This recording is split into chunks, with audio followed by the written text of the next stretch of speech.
into my wardrobe. I made the big mistake of putting away all my like colorful clothes when the winter came. I'm so depressed when I look at my closet. I'm like, I need color back. How are you? Hi. Good to meet you. Is that where this is all the time? No, this is only the first time that, and the only time we'll be here because the location that we're going to be at had an event today that we had to reschedule. So we were going to cancel altogether, but we didn't want to because we have such a Did you have each week? every week we have two presenters presenting. Let's go.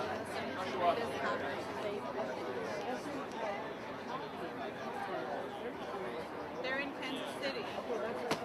And now you know who they are because normally no one even has an idea.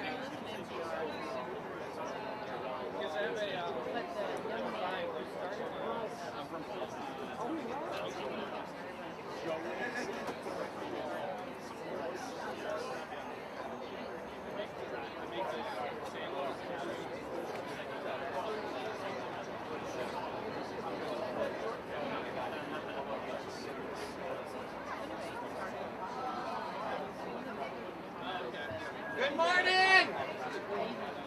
Good morning, good morning. If you guys can come up a little bit closer.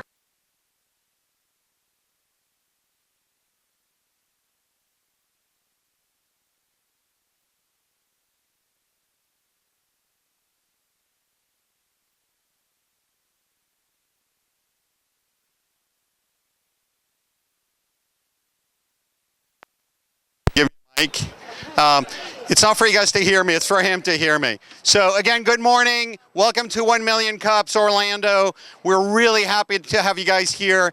I just want to tell you how exciting we are it's exciting for us to be here, and we're excited to be here because this is part of the community that has rallied around helping us to host this event today. If you remember a couple weeks ago, we have announced that we were not going to be able to host this at East End Market today. And I said, by show of hands, do you guys want us to postpone the event and move it to next week or try to find another location? And overwhelmingly, you guys said, find another location.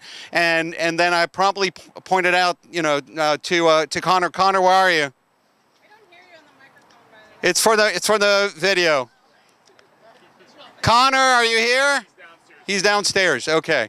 So Connor volunteered. This is Studio 18, and he'll be able to tell you a little bit more about it afterwards. So and stay around after the event because we have a couple interesting surprises for you guys on top of this. So this is a collaborative effort. Could not happen without my awesome. Where are they? Natalie, Shay, where are you? Natalie's back there, and Shay's waving way back in the corner. So this would not happen without them, and obviously this would not happen without you guys. So thank you for helping build this community, giving a platform to entrepreneurs and startups. We want you guys to tweet about this. If you're on Twitter, please go ahead and push out the message. Tag us. It's at 1 Million Cups ORL. And with the numeral 1, so let the world know. If you haven't been on Facebook yet to like our page. And without any further ado, we're going to introduce our first presenter, and we'll come back at halftime to give you some more information in between. So again, thank you very much. Let's welcome our next presenter, Late Shipment. Hello. So am I talking loud enough for everyone? Everyone can hear me all right? Okay. A little louder. Okay. Well, let me get the presentation started here. Hit the play. No, you just drag it over that way. Just hit play. Yeah. Okay, so I'm sure you guys are all wondering why there's a PF Chang's logo up here right now. We're lateshipment.com. This is because this is where our story started. Basically, about a year ago, we had a quarterly review with our FedEx sales rep about our service and how they were doing everything. During this PF Chang's meeting, they kind of showed us our on-time delivery was one of the slides they showed us. And about 98% of our ground shipments and about 92% of our express shipments arrived on time, which was pretty good. But then we asked her, we said, well, what about the ones that were late? I know you guys have an on-time guarantee. What happened to those? Did we get a refund? And she kind of laughed and was like, no, you guys have to submit for that. We don't do it automatically. So, basically, when we got back to the office, we looked at all of our data, and we found that about 3% of our ground shipments were late, and 8% of our express shipments were late. And when we ran the numbers, this came out to about $1,200 in refunds that our company had lost in that quarter, which is, it's not a ton of money, but it is $1,200 that we should have got that we didn't get because we didn't submit for refunds. So we started researching a solution. How can we solve this problem? And the first thing that we did was we tried to see if we could do it manually. We logged into the website, we saw how long does it take to actually do a refund. And the thing is, it takes a pretty long time. It's pretty cumbersome. You have to track your packages, you have to flag the ones that are late, you have to figure out why it was late. Then when the invoice shows up, you have to basically submit for a refund and reconcile the whole thing. If you hired a person to do this, it would cost you more than $1,200. So that really wasn't a good solution. The next thing we looked at was automating it. And this was something that was kind of surprising to us. They make it really hard to automate the process because they use CAPTCHAs when you try to submit for the refund. And as we kept researching, we realized why this is the case. There's about 2 billion reasons why. And it's because in any given year, about $2 billion worth of refunds go unclaimed between FedEx and UPS. So it's pretty much in their best interest to make it difficult to do this. So the other thing we found out is that extra large accounts receive a discount for the volume that they ship. And the reason they do this is once you get to the size of Amazon or something, not even quite as big as Amazon, but someone that's like a $20, $30 million a year company, basically UPS and FedEx offer you a 2% discount not to claim late shipments because they know at that volume, claiming late shipments is going to cost UPS or FedEx more than 2%. So with all that said, we kind of brainstormed, and a few months later, we came up with lateshipment.com. And what we did with lateshipment.com is we automated the entire process. And one of the things we wanted to do with late shipment was, since the refund process was so difficult, so convoluted, and took so much time, we wanted late shipment to really be simple. So to use late shipment, all you need to do is create an account, which the only thing we ask for is your email, and you create a password, and then you choose whether you ship with UPS or FedEx. Once you do that, you basically link your FedEx or UPS account the same way. I don't know if you guys are familiar with mint.com, but if you have ever used mint.com, it's the same way we link, you would link accounts there. Basically, you provide your username and password, and once we have that, basically you go into a dashboard where you can see all of your shipments, which ones were late because of, basically you see all your shipments. So this is actually our real data here. So in the past quarter, we had 11,890 shipments. 3.62% of those were late. 1.8% of those were eligible for a refund, meaning they were late for something other than weather or something that's not covered by a guarantee. And we had 95 packages refunded for a total of $1,187.85. The really cool thing about late shipment is once you sign up for an account, you don't ever have to go to this dashboard. It's completely cloud-based. It runs 100% in the background. Once you sign up, it is just constantly going into your FedEx or UPS account every day, pulling your packages out, tracking them, and then when something's late, it automatically submits it for a refund. So it's completely automated. And that's something that's unique to our solution. There's a few other people out there who do something similar, but no one has it completely automated like we have it. The reason I'm here today is some of the challenges we're facing. We've kind of gone through the beta phase, testing on ourselves, and it works really well. And now we're trying to get it out to the community and out to businesses. And a few of the things we have is we're finding not many people are aware that FedEx and UPS offer an on-time guarantee, meaning that an express shipment, if it's late by a minute, is due a full refund. A ground shipment, if it's late by a day, is due a full refund. So if you ship something overnight AM and it's $50, if that's late by 1 minute, as the shipper, you're entitled to $50 back in your pocket. The other thing that we're finding challenging is figuring out what types of business late shipment would be best for. Off the top of my head, like people that ship express is obviously better because the amount of shipments that are late are higher and the dollar amount's higher. So trying to figure out what areas, what businesses ship a lot of express. And then the last thing is how to get that information in front of the decision maker. this is kind of a challenge we face because every business is different. So if you have 3 businesses that do the same exact thing, one person that handles the shipping might be the business owner, the next business it might be the shipping manager, and the other business it might be the office manager. So that's kind of one of the other challenges we've faced. So that's pretty much late shipment in a nutshell, and I'd love to answer any questions you have.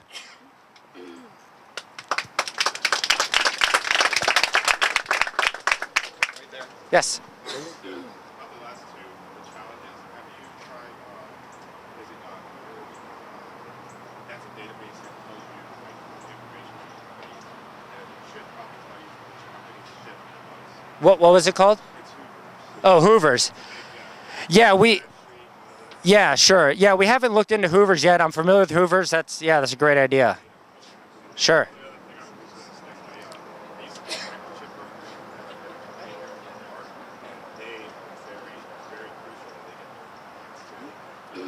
Gotcha. Okay.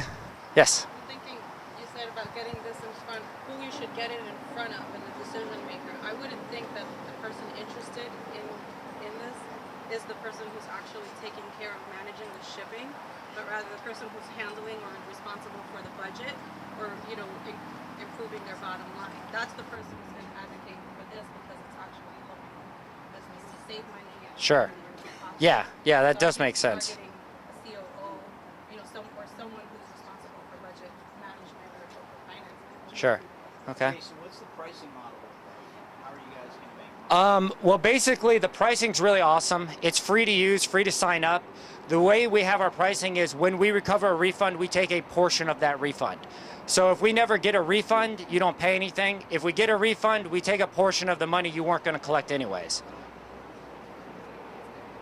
Challenges are great, but because the company bottom line of survival is very important, I'm not sure if you already considered how often do they change their policies.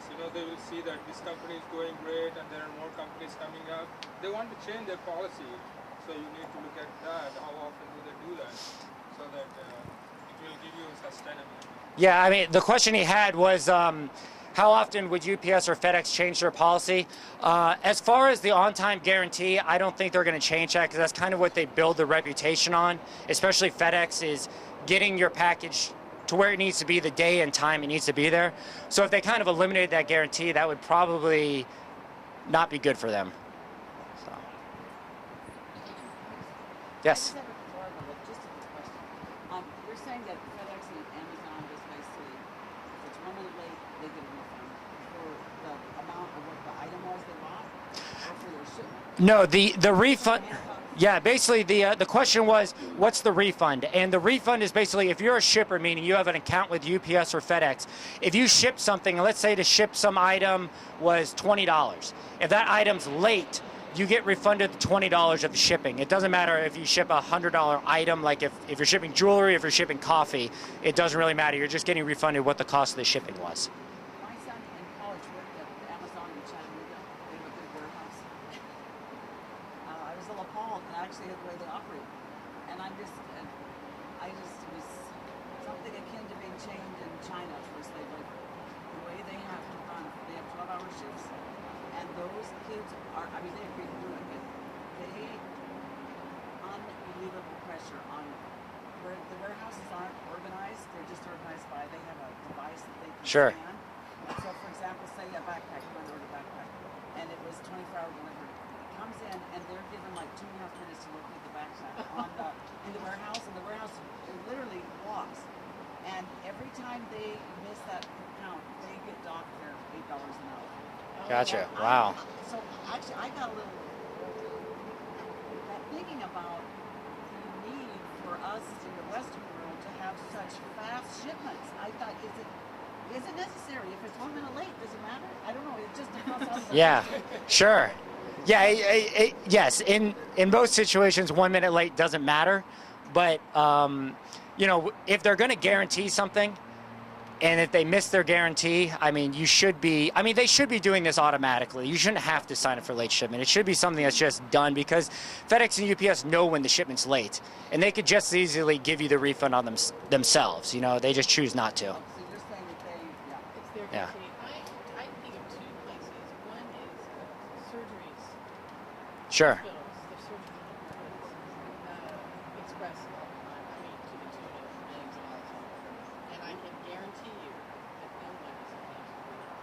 And I've been Sure. able to help you get in. Okay. So one surgical department in the area, and the other are lawyers. They do express every day. Yeah. If it's a minute late, it does not. Sure. And you may be a part of changing the policies. You know, expose all these people for their practices in 1 minute. Yeah. Well, and what's it mean by late? Because in the healthcare, we know for a fact that there must be one campus where over $150,000 in express fees just to get medical equipment. But it can get to the hospital, but then it has to get to the operating room. Yeah, I mean, there's some yeah. late if you don't know what. Oh, we know. I know. Yeah. I know. It's late because they're late. So Sure. sometime, and if you're ordering that much, something's going to be late. And when it's late, if you're waiting for somebody in the operating room, every 10 minutes, there goes several $1,000. Sure. So Yeah. that would be a great revenue. Awesome. Cool. Yes. Do you handle lost packages? So do you handle lost packages? So the question of the insurance on the lost packages? So the question was, do we handle lost packages and the insurance claims? Currently, we don't. We currently are just doing late shipments. We do have plans to expand the services we offer once we get bigger and more people signed up. Another big thing that we want to offer people is there's not really any transparency in pricing. Both FedEx and UPS do give discounts based on the volume you ship. You could have two businesses right next to each other that ship the same volume that have totally different rates. So once we get to a certain amount of people, we can actually tell you, hey, you're paying 10% more than you should. You should contact your FedEx or UPS sales rep and renegotiate your rate. So that's another thing we look to do. What's the percentage that you We take 50% currently of what we recover.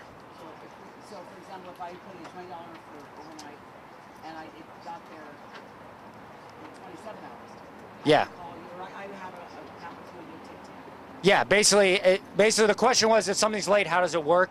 Let's say you ship something for $20. If it's late, our system's automatically going to flag it. It's going to send the refund to your FedEx account. We don't actually deal with the refund. We submit it on your behalf, and then we would basically just bill you for $10 of the $20 we recovered. Any other questions? Right here. Yeah, question. Yes. This is a really great concept. I can tell you with the amount of shipments that's coming to Orlando being a convention destination, you really need to target business centers that are independently owned. I'd love to put you in touch with one of the founders of the local business center manages a lot of the large convention hotels because they use their own accounts Sure. and ship it on behalf of the client. So there is a benefit to that. Yeah. In addition to that, I really think you need to be targeting meeting planners that visit this destination because with the amount of freight and the amount of packages that they ship in advance, there's definitely, I think, feasibility on both sides. Sure. Let's chat after. Yeah, absolutely. Yes. What makes you different from 78 pounds and a lot of the other people doing the same thing? It's funny you asked that. When we first created our solution, we actually signed up for 78 pounds and our system at the same time. We caught about twice the late shipments. And I think it's because we use we kind of really, I don't want to say hack the system, but we used the UPS and FedEx APIs and we really dug in deep to see what kind of information we could pull out. And I think we're the only people that have a truly automated system. So I think there's still, our competitors still rely on some, people involved in the system. Ours is totally automated. And our system keeps getting better. As we, like on the previous slide, if you saw, there was number of late shipments and number ones that were accepted. Our system's constantly learning the reason codes. So that number of what's late and what's accepted, it will slowly go up as we get better understanding it. Yes. If I'm FedEx or UPS, I'd like my API not to work for you. Yes. How are you protected from that? The question was, if you're FedEx, if I was FedEx or UPS, I would not want the API to work for us. That would be exceptionally difficult for them because if we're using basic API calls, so they would have to change their API in a way so like integration with eBay would be impossible. Like all these people that integrate with their API wouldn't work anymore.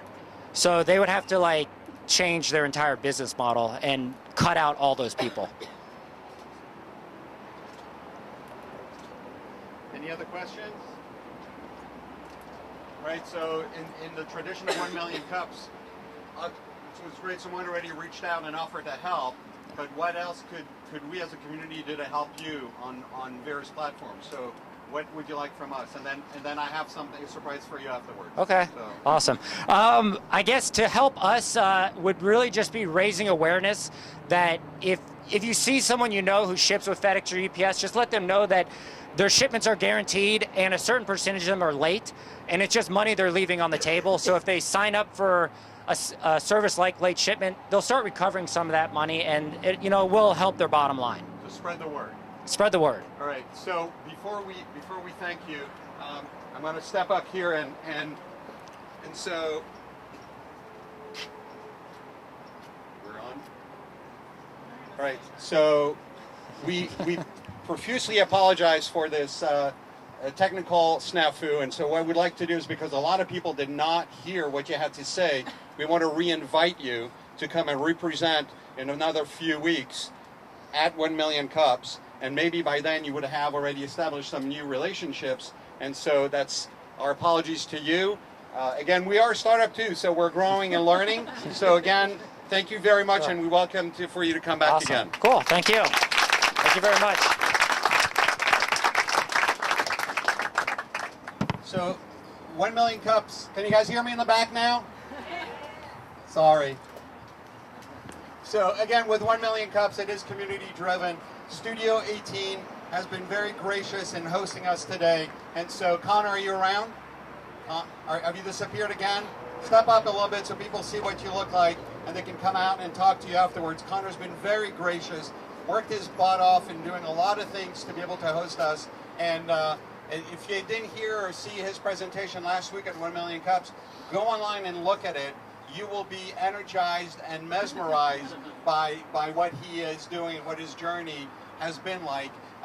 And I know he doesn't like me to brag about this, but Connor's 23 years old, has launched this amazing recording studio here in Orlando, has recorded over 200 acts so far, and has 20 plus people working for him both as intern and full-time here. So when people say to me, the youth of America, I don't know what does the future look like, I point to guys like him and a bunch of others like you in this audience. So reach out to him. We'll give you the dime tour afterwards. He's graciously offered for us to stay here as long as we want until about noon, and then take a look and learn more. So reach out to Connor, and again, thank him very much, please, for letting us be here. Coffee has been graciously provided to us as well, and I apologize, but Joe's company's name has escaped me, but it's by the coffee machine. Again, it's provided and given to us. We come in, we just brew it, but otherwise it's free. Natalie and Shay are hard at work every week along with myself. We're volunteers. This is by entrepreneurs for entrepreneurs, and so everything that we do here rests and relies upon everyone here helping us to continue to grow this and continue the movement. Next week we will be back at East End Market, so make a note of that. So next week, I mean, you can come here. Connor will graciously open the door. But do it again. But if you want to see 1 million cups, it will be at East End Market, and obviously live streaming and recording is done right here. Raise your hand, please, because without him, we can't do that. So if for whatever unknown reason you're not able to make it, you can live stream this and watch this on your computer. So again, thank you to you guys. We're now going to listen to our next startup and entrepreneur, who is actually a person that went and attended Startup Weekend event, which was one of the events that we hosted last year, and it's something that we host many times in Orlando. And make a note of this, the next Startup Weekend event is going to happen at Rollins College, March 28th, 29th, and 30th, and it's focused on social entrepreneurship. So it's doing good. It doesn't have to be nonprofit. It can be for profit, but it's for the social good. And then sometime later after that, in May, we're going to also launch Lean Startup Machine in Orlando. And so, yep, Damon is right there. And Annette is back there also with Lean Startup Machine. So reach out to us. We'll be happy to talk to you guys about that as well. And now, MotiveAte, are you around? You guys ready to go? Yeah, can we use that adapter? Yeah, Is that good water? Oh, okay. Thank you. Is that good water? Yeah. Can I have some?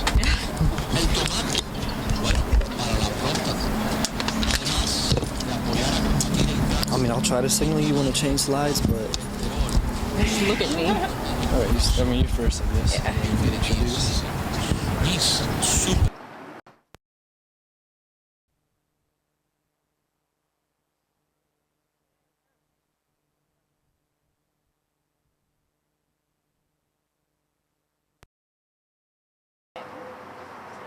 Hello, everyone. As Ron said, we are from Startup Week in Orlando. That's kind of where we came together as a team. And if you don't know too much about Startup Weekend, it's basically a weekend where you come in with an idea. Zoran right here had the idea, and build your team, and then try and, in the span of a weekend, put together a business and then pitch it. We actually were in the top group from Startup Weekend, and we've been working really hard since then to keep moving forward with our idea. So kind of introduce our team. We're just a small portion of our team. My name is Sarah Thielen, and I'm kind of our marketing consultant director. This is Zoran Pavlovic. He is a UCF Med student and formerly from Creighton University Bioscience Entrepreneurship Program. This is Trisha Patel. She is our project coordinator. We also have 2 other medical students that are on our team, and then we have a graphic designer and one lonely iOS developer who's been working very, very hard for us on our app. So that's kind of our team, and I'll hand it over to Zoran to give you an idea of what the problem is that we identified. How you guys doing? So we noticed the problem with people's dedication to their health and their wellness, particularly pertaining to their diet. And we went out and asked people, how many of you are trying to eat healthier, or know family or friends who are trying to eat healthier? How long does that last? Chances are not that long. And studies show that 80% of new diets fail within the first month. When we asked people why this wasn't working for them, they said that they just couldn't stay motivated. There was no accountability, there was no support group, and it was just too much work.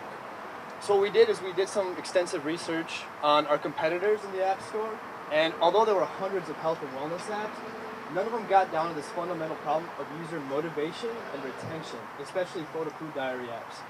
So what we did was we created MotiveAte, a fun and easy to use application that allows users to track their diet daily by creating a simple photo food diary. Our application contains game elements and a social environment to create an interactive platform that allows users to be more aware of what they eat and ultimately take control of their health. Right? So, one more slide, please. Oh, sorry. No, so our easy-to-use app allows users to sign up, create an avatar, take photos of what they eat, and then share those photos. Users can then complete challenges, share their photos with their friends, and then high-five one another to earn points, add a little bit of encouragement, and compete against their friends. The healthier that you eat, the more points that you earn, and your avatar can go from being sad and unhealthy to fit and happy, simply by snapping, sharing, eating, and repeating. Now these are some of the mock-ups that we used at Startup Weekend to kind of show what we wanted our app to look like. And on the next slide, this is what our app actually looks like right now. This is our alpha version, or our first rendition. Like she said, we have one lonely iOS developer, so he's working really hard to get this done. But here you show we have some functionality where users can sign up, take pictures of what they're eating, and then store their photos. And so what we did was we built our app originally on the Parse Cloud platform, which has its own back end, allowing our developer to concentrate on functionalities of the app. After we get this alpha version out to users and get some feedback, we're going to make a beta version on a different platform and then actually use Amazon web servers for our actual storage when our app is up and running. So that's our plan, in the next few months. So we have been working really hard since Startup Weekend, as you can see from the screenshots of what we have developed so far on our alpha that we're building.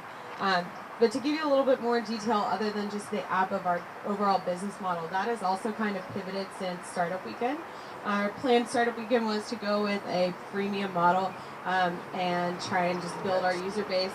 And that is kind of part of it too. But what we realized is that our ideal customer is what really changed and pivoted from Startup Weekend. We thought it was just 22-year-olds who are active on social networking sites and who are health conscious. But really, what we've identified as our ideal customer is businesses. And kind of, I'll explain a little bit more as I go into our business model, how that has come about. But what we've identified is that businesses are our target market. Businesses that either already have some sort of a wellness program in place or provide wellness solutions for their employees, where the majority of their employees have smartphones that they can use our tool, and the majority of their employees are active socially. The key to this is kind of how we came to this, if you want to go on to the next slide, is that we realized that the key to our tool is not necessarily just that it works, but if we can prove that it works, this is going to be so useful for companies to kind of continue to push their workforce towards a more active and productive and efficient lifestyle. And how that's really where we're going to make our money, is building a wellness program centered around the success of using a fun and engaging app that makes it easy to become more aware of how you're eating. Initially, though, kind of the road to get there, because there's a lot of work in getting to that point, is to start with an app that can be public, build some user base, do the testing, really nail down exactly what needs to be in our application itself, and get it distributed through our networks. The initial distribution strategy, as far as getting that base user group to kind of say, hey, this is what people are experiencing with our app, is universities and colleges, personal trainers, gyms, dietitians, who we've all spoken with from our original customer validation. And then also access the low-hanging fruit in our networks. We have 3 great and talented med students on our team who are very well connected with Florida Hospital, Florida Blue, Metro PT, and the College of Medicine at UCF. So accessing those companies and those organizations to kind of get that initial buy-in and move us in the right direction. The revenue model, like I said, is kind of that initial freemium model. This is a short-term goal for us, is just getting the app developed and getting some users on there, and then offering a premium version. Then our long-term revenue model is more of the corporate wellness programs, and then potentially we do qualify for government research grants through the 2020 objective of health-related quality life and wellness. So that's kind of the long-term goal. The way we can really get access to those corporate wellness programs and sell our product to corporations, though, is to have proof that it does work. Because that is the question, bottom line. Does this work? Does this result in behavior change? We have a lot of studies that we've used to develop this so far that prove that game theory and gamification does influence behavior change way more effectively than most traditional methods and techniques. So we need to have that proof, in physical data. So our track that we're going on over the next 6 months, our milestones, start with focus groups, building the alpha and getting our list of features that we actually need to have in order for this to be a fun and user-friendly app, and testing it and getting that validated in the beginning. While we're doing that, we're applying for our clinical trial with the University of Central Florida's College of Medicine, so that we can then run the clinical trial once we have the app built, and like I said before, prove that it does work. So that's kind of long term. You can see we hopefully want to bring on an Android developer, a couple more iOS developers, so that we can continue to build the app and get that going a lot faster than we've been working on. And then in the next 6 months, have our clinical trials started. So that's kind of where we're at. Again, we're from Startup Weekend, so we are still in the very, very beginning phases. That was in November that we came together and started working on this. So thank you so much for your time. Here's Zoran.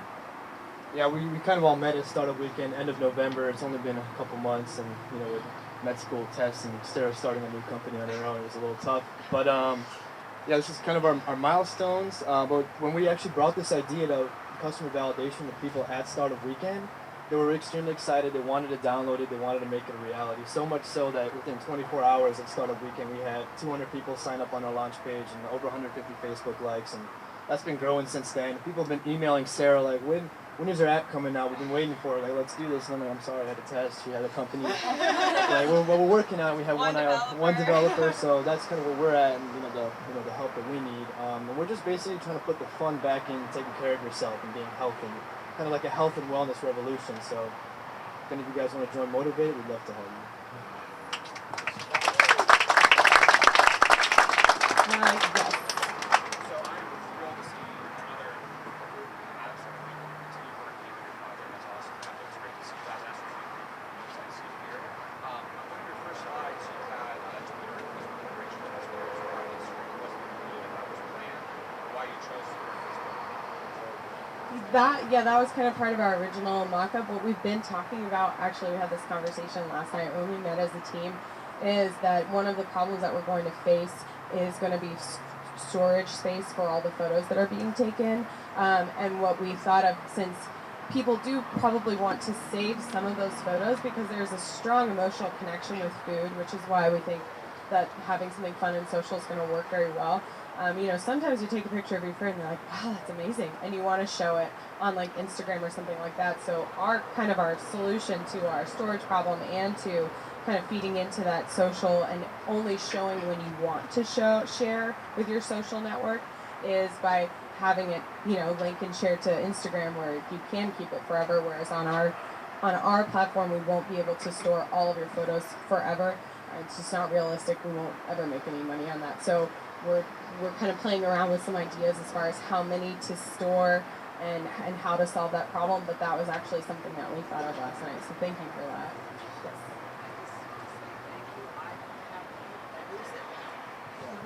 Yeah, I've used that actually.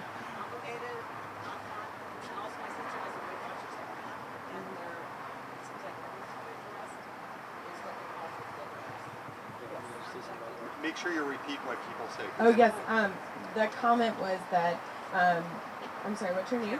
Karen. Karen uses the Lose It app, which I've also used, and I've also used the Weight Watchers app, and the problem is that they're not fun. It's a lot of work, very complicated. Yeah, and that's kind of the solution that we're providing. Thank you. And so one of the medical students on our team, Brian Mayerson, second year, he's like our gamification expert. He did a 2-year research project and wrote 2 book chapters on gamifying and using games for health to motivate people to, with their rehab or whatever else they have to go through. He's not here right now, but he has a lot of research backing that actually really works to really get people engaged. And I don't know, people here probably use something like Duolingo, where it's a game, you're competing against yourself, against your friends, you can, report your progress on Facebook, and that's kind of what gets people hooked and engaged. And that's kind of what we're trying to make with this app. And when we looked at some competitors, some of the comments of people were that, it was not fun. Like, yeah, I get to take a picture that's fun for maybe a week, but then what, So that's why we want to make those challenges and get people competing with each other. And another big complaint we had is, especially in terms of diet, some people don't really like to share that stuff on Facebook. Maybe they're embarrassed or whatever. And so our app actually offers you to create your own friend group within the app, so you only share with people you want to share, but then you also have the option, if you make something really nice, to put it on Instagram, or never force you to put it on Facebook. So it's kind of, you can keep it private and public, basically to the user's discretion. She has a comment. Sorry. Okay, go ahead. Is there going to be a place to share recipes? I know when a lot of people post pictures, it might look really good, but I have zero way to replicate what the picture is. So since it's all about healthy eating, more of the motivational aspect is I made this, it was healthy, it tasted great, or you could try it and share. Yeah, that's a great idea actually. That's something that we talked about as one of the features potentially, and having a feed or something. Kind of post comments or post recipes or that sort of thing. So we'll definitely keep that in mind when we're going through the features. Was there a comment? Speak up. Right. Oh.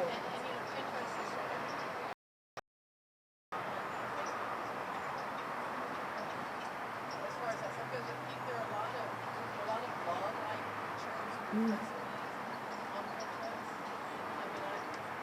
That's where I know all that stuff. But I would be positive sort of, if I choose to put my juice recipe on, say this is just my second, sort of like a release. Yeah, Right. maybe link to Pinterest as well, because I know that me and most of my friends find really fun recipes or things to try on there. And you can also put in tell your story. Your story is really interesting. That was so cool. And that's really what this concept is. It's more about connecting. Right. Thank you. Yes, definitely. That's a great idea. Repeat that quick suggestion. If you don't mind, just repeat it because people can't hear. Oh, okay. The idea was to connect also with Pinterest and be able to share recipes also within the app, so that we can, somebody who's proud of something, they can share it, kind of like the concept that we said, and then also sharing our story as a company on a blog and connecting with people socially that way with our story. Just a quick point, when you want to share the information, it is very complex and you cannot do enough of sharing.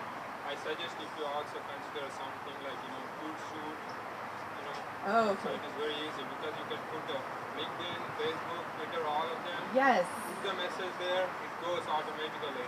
But you are only working at one time, but you get 5 times result. Yes, actually, we are already using that because it makes it a lot easier. Yes, definitely. Thank you. He was talking about Hootsuite, right? Yeah, using that to manage your social media. How do you determine if a photo is healthy or unhealthy, and what kind of scale, 1 to 10, or is it? Well, the kind of part of the social part of it is kind of where that influence comes in. We are not telling you if that was healthy or not. We give you suggestions, and through those challenges that we talked about, some of those gamification aspects. So it's really up to the support of your support system with your friends and who you're networking with. If the goal is to get high fives for things that are healthier. You want to talk about that? Yeah, so it's basically like we'll offer a challenge, say incorporate blueberries into your diet today, and you'll make something with blueberries, some kind of yogurt. You take a picture of that, and you claim that you completed the challenge, so you'll get some points for that. But then when your friends see that, oh, he's completed this challenge, he has posted things about blueberries, we'll high five that, kind of like a like on Facebook, and then you get points for that too. I think you get just half the points for posting on your own, and then twice the points for getting someone to verify. You're almost getting graded by your social media. Yeah, and of course, people ask like, oh, you could cheat, you could put, but then you're really cheating yourself, and at the end of the day, it's not helping you. So. Do you track weight loss? I know, signing up for MotiveAte, you put your initial weight, and they email me every week. They're like, I just don't track. So they're like, you have this many pounds to go. So we had ideas of adding in like weight, blood pressure, calories, things like that, depending on your diet, which is a more complicated part of the app. And especially when we get into the wellness program and try to maybe work with people like Fitbit and whatnot, then you can really get more into that nitty gritty where they concentrate on your calories and your weight loss, and work, our app links with that to show them what they're actually eating in their diet. So yeah, it's definitely something to consider to try to keep it simple, but at the same time informative. All right, so I wasn't asked about MotiveAte, but you just mentioned that, so I'll go with a deeper question. How did you decide to go with the high five versus the fist bump? So we will. Our first thing on the startup weekend was we're gonna, a like would be a fist bump, and I don't. Why did we change that now? I just don't remember. Part of it was branding when we were talking about it in our brainstorming sessions, trying to figure out how to say like, oh, somebody liked my photos, or somebody, and then it's like, oh, somebody fist bumped me or something, and it, or whatever. We went with, it was easier to say, oh, I got a 5 for that or something like that. But that was the original idea, was a fist bump, and then we changed it to the high five. Who knows, that may change again, we don't know. But thanks for bringing that up. I think at some point we had like a really hard problem that me and one other second-year med student, we solved it together, and we just jumped up and high-fived. And Sarah was like, oh, we should just do that. And we're like, that's easier. I don't know, something like random. Yeah, there's different levels we could do that eventually. It'd be great. So. So are there any other questions? Any other questions? Thank you.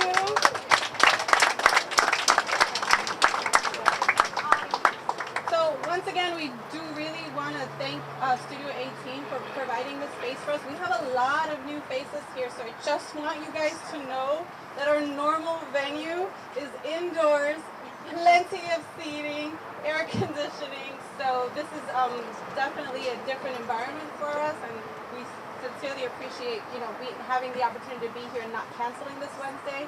But please visit us at the East End Market. It's a completely different experience, I would say, over there. Did we find out who sponsored our coffee?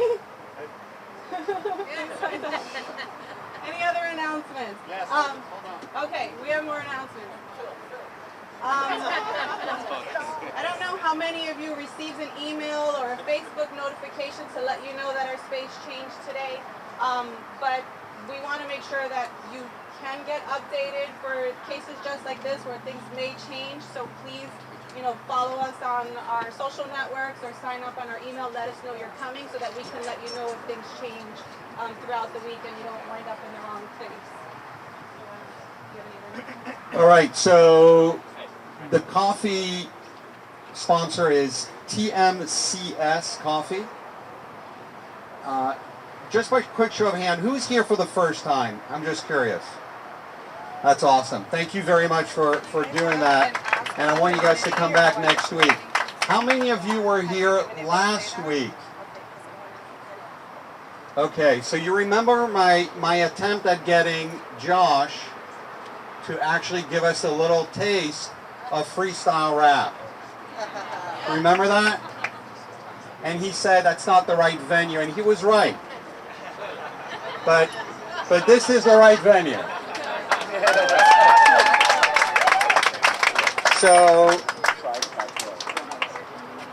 So what we're going to do is Josh is going to step up, and we're going to get him some beats, and he's going to freestyle for us.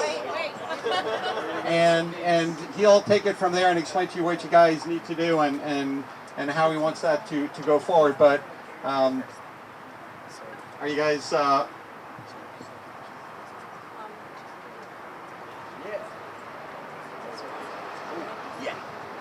Okay, one other thing is MotiveAte. Can you come back here for just a second?